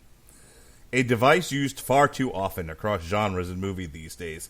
Because I remember watching The Avengers, and every time Scarlett Johansson told a lie, her vomiting on top of Bruce Banner. I remember this distinctly, as a matter of fact. I'm sorry, has somebody been watching too much Applejack on My Little Pony? I can genuinely not think of another instance of this gimmick. Yeah, I don't know what she's talking about. Like, I got nothing. How do you arrive at character physically can't lie or else they vomit, and this is a much used trope? I can't even really think of characters who it's obvious that they're lying because they give away something physically. I really can't think of it. I mean, the closest thing I can recall to this particular kind of gag is there's an episode of Frasier where, like, it's revealed that anytime he breaches his personal ethics, he becomes physically ill. Oh yeah, wasn't there an episode where Niles gets a nosebleed or something? Yeah, Niles gets a nosebleed and Frasier vomits. And it's only used in the one episode. Like I said, the only thing I could think of is, again, My Little Pony. Whenever Applejack lies, she goes scrunchy faced. James, I'll take your word for it. I have not seen any of that.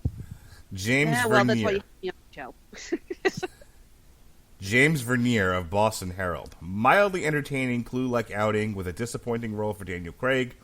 Can I see Murder on the Orient Express instead? Ugh. Which one? If I thought this particular blowhard was aware of the original, I'd give him credit for it. He just... No. I know what this guy did. He Googled famous murder mystery movies and came up with Clue and the Orient Express and decided, well, one of these is going to be the movie I compare it to. The other is going to be the one I'd say I'd rather see. And flipped a coin about which was which. Steve Davis of Austin Chronicle. Greed is definitely good when it's this funny. He. No. What? Ow. That hurt my head. I don't get it. He's quoting what? Wall Street, yes. Yeah, I know, but no, dude, no. You have not earned the right to compare to Michael Douglas. And I also assume you're not nearly literate enough in the field of economics to understand the fundamental principles of the argument Michael Douglas's character even begins attempting to make. Doesn't even make sense. Greed is good. The greedy characters get their asses handed to them. I mean, greed's not even a primary... I hate to say this, greed's not even like a primary theme to the movie. It's the subtext under which a bunch of it operates, but there's no great dissertation or commentary on greed as a societal evil. It's more, hey, these people are kind of terrible. Their greed is more a subtext, they're not bad people because they're greedy. Like, they're greedy because they're bad people. If that makes any sense. Paddy Cahoe of something from Ireland. I don't even know what this is. Something Irish. Knives Out is a trite, pale comedy that tries to be as infantile as it can be within the bounds of adult entertainment. Oh, that is ridiculous. Did he walk into an Adam Sandler movie by accident? I assume. Maybe this was meant to be his review of Jumanji. Turned in the wrong pre-written article. Yeah, like... Okay, look. Yeah, sure. There's mild bits of... I hate to say lowbrow humor, because it's not even really lowbrow humor in the traditional sense of the word. But the notion this is infantile... I'm sorry, I've seen infantile movies. You mentioned Adam Sandler. That's a good one. I've seen a lot of Elizabeth Banks' movies. Another good example of infantile filmmaking. And I'll say specifically, the Pitch Perfect movies are about as infantile as it gets, without actual, like, Baby Mozart stuff. My daughter loves those movies because she likes to sing and dance. She's 8. I rest my case. Yup. Michael, that was not a counterpoint. No, I appreciate you supporting my argument. Michael Smith of Tulsa World. I left not caring what the future held for a single one of these characters. Great. I mean, that should be your reaction. Oh, God, stop. Hang on. Just full stop for 1 second. Why is it virtuous to pretend that you care about a fictional character's future, quote unquote? I got a news flash for you, buddy. They don't have one. It's whatever the author wants. I mean, I suppose there's a group of people that are now going to be conditioned towards, I have to care deeply about all of these characters because there's going to be 5 sequels and a crossover. And no, that's ridiculous. Even in those movies, you don't have to care all that much about what happens to these characters next. And the winner of the Damn You Hollywood Calm the Fuck Down Award goes to Zephany Zasharek of Time Magazine, top critic. Oh, God. Should I go jump in the foxhole? You might want to give Eddie his soundproof ears. The noise-canceling headphones have to go on the dog that's easily scared. Knives Out isn't just a beautifully made diversion. It's also a utopian vision. Oh, shut up. What? I mean, it's no Reese Witherspoon turning into lettuce, but sure. Okay, I'm going to speak for this particular author for just a bit. I imagine the utopian vision being discussed is the rich white man is appropriately guilty about all of his rich whiteness and throws all of his money at the poor immigrant. This is so stupid. I mean, again, one of my favorite things about this movie is that family has both political parties represented. They're both morons, and they're all morons, and they're all treated as such. The only political agenda, quote unquote, that this movie has is given to be espoused by characters that we all know are profoundly stupid and should not be taken seriously. How dare you? Katie Walsh of the Tribune News Service, top critic, disagrees with you, sir. I don't care about Katie Walsh. Of the Tribune News Service, top critic.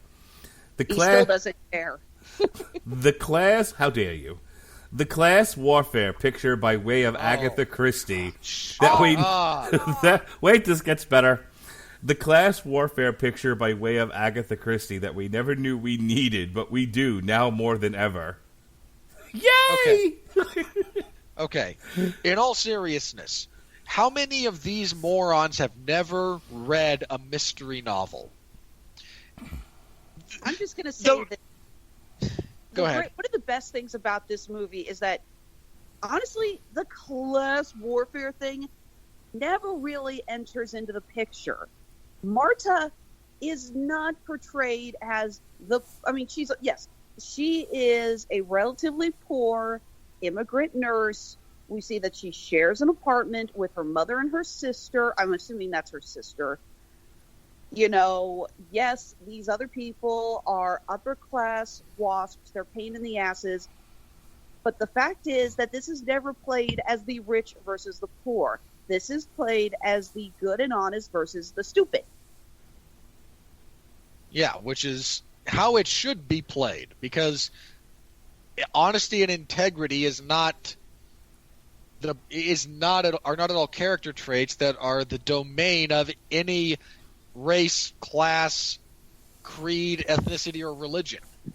I even give credit to the fact that not all of Harlan's children are all just, inheritance children who made their money off of their daddy's penny. I mean, yes, Michael Shannon's characters, because, again, he says, oh, I run a publishing company. It's like, you publish dad's books. That is not the same thing. But they also established that Jamie Lee Curtis is a self-made woman. She started her own retail business from the ground up. Like, this is not just poking fun at one specific class. Can I also just say that, and I hate the way that this gets played around as a giant negative, that, yeah, she started her own business. Yeah, but, Dad gave her her father gave her $1 million investment. You know what? Do you have any idea how many morons would have taken $1 million? And everybody thinks that that's a lot of money. And don't get me wrong, in most contexts it is. Our current president, a lot of his real estate empire was from acquired, by virtue of either getting money from his father or inheriting properties outright. And while many of them were successful, many of them were not. There are, I think, as many Trump failures as there have been Trump successes. Oh, there's a lot more failures. There's that famous line that the story that his daughter will tell on occasion, Ivanka, about walking outside of Trump Tower, seeing, kind of a bum on the street, and Donald turning to her and going, I kind of envy that guy. He's got $300 million more than I do right now. I remember that story. Yeah, so just because Dad gives you $1 million doesn't mean you're going to make a profit, is the point. Yeah, not at all. I am going to say this again. As I mentioned, my grandmother left me and my cousins all a decent amount of money. Not naming names, not pointing fingers, but from what I have heard from my father and a couple of others, apparently a handful of my cousins have already blown through a lot of that cash. Well, cocaine costs a lot of money. I'm not saying they did. I'm just saying, cocaine costs a lot of money. I'm not pointing names. On the rare chance that anyone in my family listens to this show. Hey, who's that asshole saying we did cocaine? We did no such thing. Look, I'm just saying cocaine costs a lot of money. Not as much as it used to. Not as much as it used to, it's true. Just somewhat related to that, generational wealth in America isn't really a thing. And there's reasons for that, this family kind of being somewhat indicative of why. If you have very rich parents, you might inherit something, and your kids might inherit a bit, but again, that's about the extent of it. Unless even when you get to the fabulously wealthy, take the Waltons. The Walton, the current generation of Waltons, their grandchildren are probably not going to get nearly as much as they did. It's just generational wealth in the United States, for a variety of reasons, isn't nearly the same kind of thing that it is in other countries. And again, some of that is law-related, some of that is the inevitable cycle of the market that we have set up here versus, again, how generational wealth is accrued in other countries. But, yeah, she gets a loan from her father.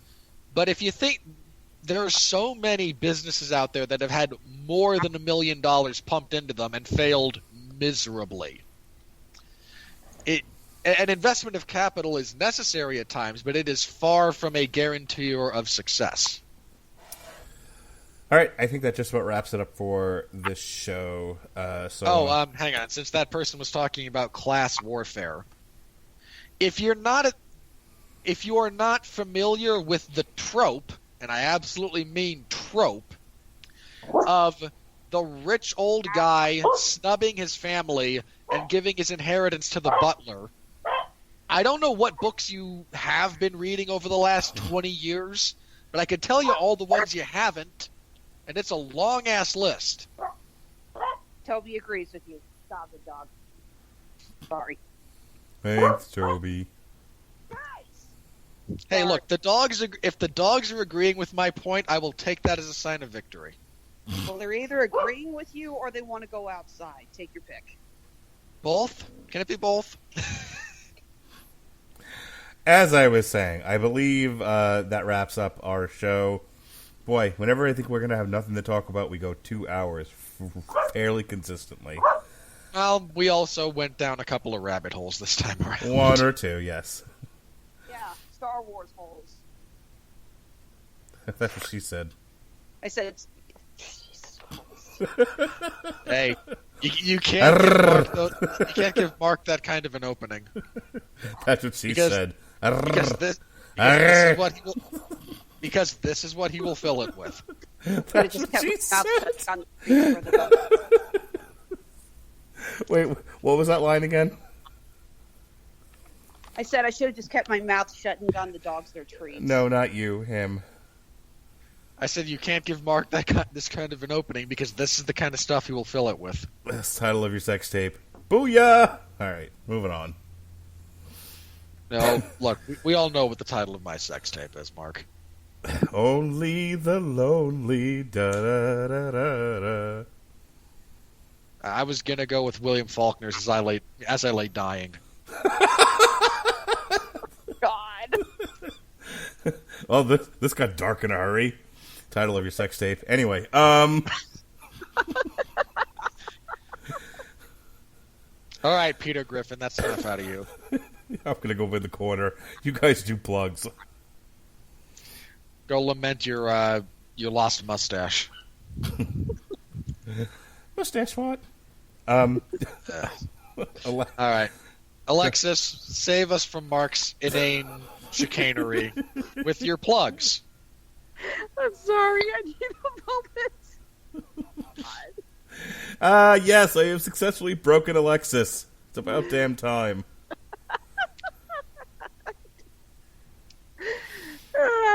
Okay, Honeysuckle Rose Creations, the intersection of geek and chic. We just wrapped up our 20% off holiday sale. But I do have news. This month, starting from tomorrow, December 3rd to Christmas, we are going to be doing something special. For every order that we get from December 3rd to midnight on Christmas, we will donate $5 to Children's Mercy this year. We did something similar to this last year. I want to bring it back. So we just put a bunch of stuff online, a bunch of our new products, including our new Mandalorian Scrabble Tile Choker Necklace. I'm going to shove Baby Yoda down Mark's throat. That's what she said. Yeah. Christ. I had to get it in at Mark's expense this time. It is also a literal truth. That is what you said. Thanks, Sheldon. Oh, now I'm hurt. Oh, good Lord. So, as always, we have our stores on Etsy and Handmade at Amazon. We are open for custom orders. We love making new things. You can always find us on Facebook, Instagram, and under Protest Twitter. Again, every order we get until Christmas Day, $5 will be donated to Children's Mercy. So stop by our stores. Listen to me cough. Damn you, allergies. And if you see something you'll like or that you like for a family member, remember that doing this is going to help make the world a little better for someone else. Honeysuckle Rose Creations, the intersection of geek and chic. Alrighty, thank you, Alexis. not you, stupid thing. Why don't you turn that off before the show? Honestly. Tomorrow, Because if there's anything Mark's not going to turn off, it's the option of running that gag further into the ground. That thing interrupts the show more than my dogs. tomorrow, hey, if you enjoyed this combination of Alexis and I, you get to hear more of us tomorrow, as we'll be doing a TV party tonight review for Lady and the Tramp live-action movie, brought to you by the exclusive province of the Disney Plus streaming app. And when you're done with that, Jesse and I, fresh off our award-winning review of Wu-Tang Clan. Neither award nor winning. Shut up. Enter the Wu-Tang 36 Chambers. We're back on the metal tip. We are. I got Jesse's. I let Jesse out of the attic so he get to pick one album, and so he picked Rings of Saturn. Get him, jit 'em. That's what we're calling it. It's capital G-I, capital D-I-M. So get him while you're hot. I don't know. Anyway, Rings of Saturn.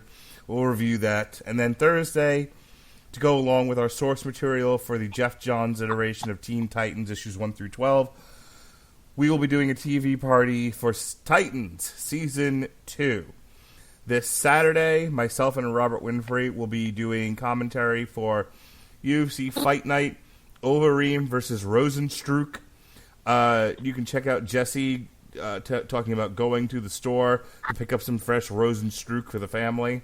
It's a very fine thing. Next week. Not even pronouncing his name correctly, but I shouldn't be surprised. Rosenstruck. Well, he hasn't sung yet, so you got to get something from Mark's share of the bingo card. Rosenberg.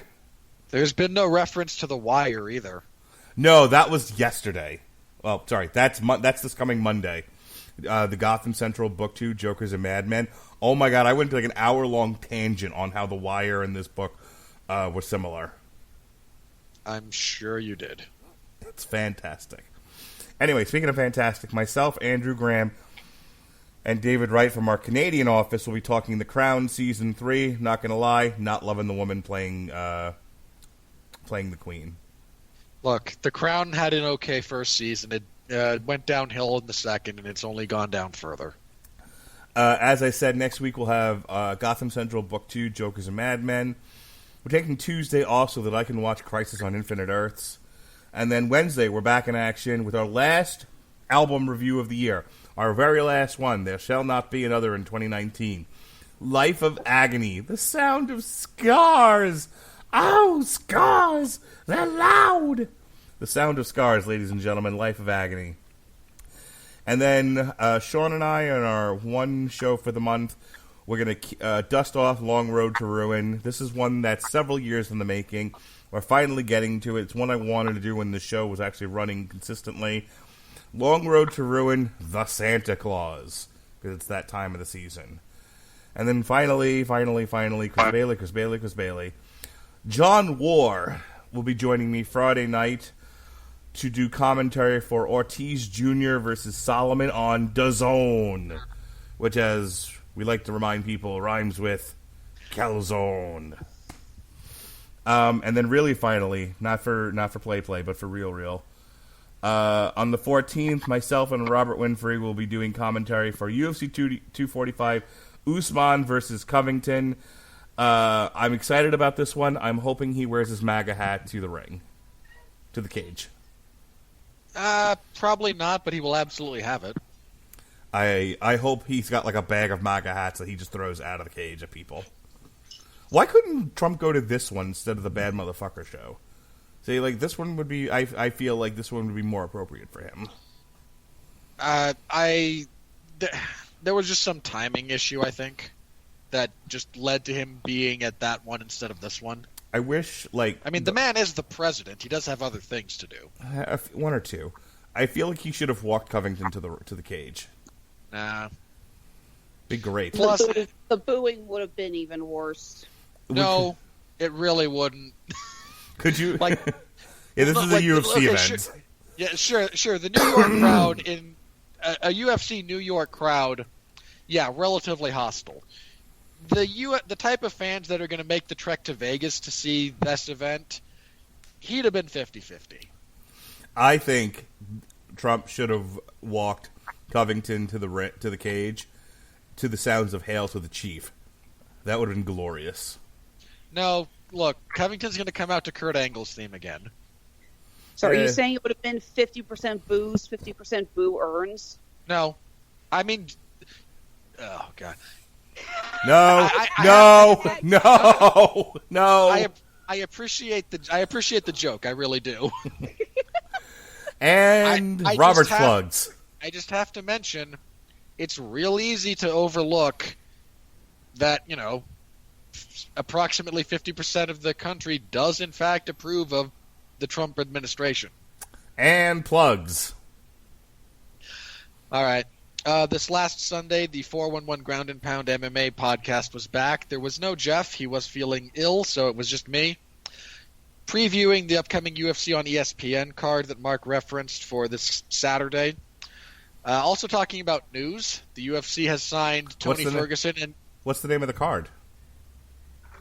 UFC on ESPN 7. Overeem versus Rosenstruik. Rosenstruik, that's what I said. That is not what you said. Striker. Ted Striker. Anyway, so you can listen to my full preview of that card, such as it is. News of the week, including the UFC for the 5th time signing Khabib Nurmagomedov and Tony Ferguson. Please let this fight hold together. This time it's for real, not for play. Shut up, Ling Ling. Thank you. I'm hoping, as I said on Twitter, and this got several likes, they should freeze both Khabib Nurmagomedov and Tony Ferguson in carbonite. I want to say one of them actually liked that when they saw it, which I thought was funny.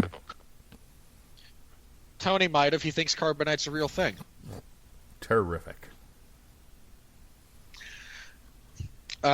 Also, the return of Conor McGregor, and the fact that he announced his return as a second sexual assault allegation has been levied against him. He's signed to fight Donald Cerrone in the main event, the presumptive main event at least, of 246 or 7. I can't remember which one.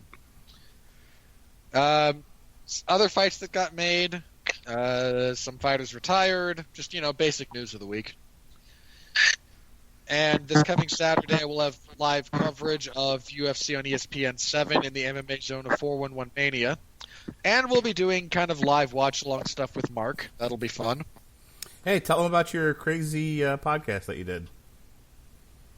Pretty much everything I do has at least a degree of insanity to it. I Oh, do it. my God. I'm not a state person.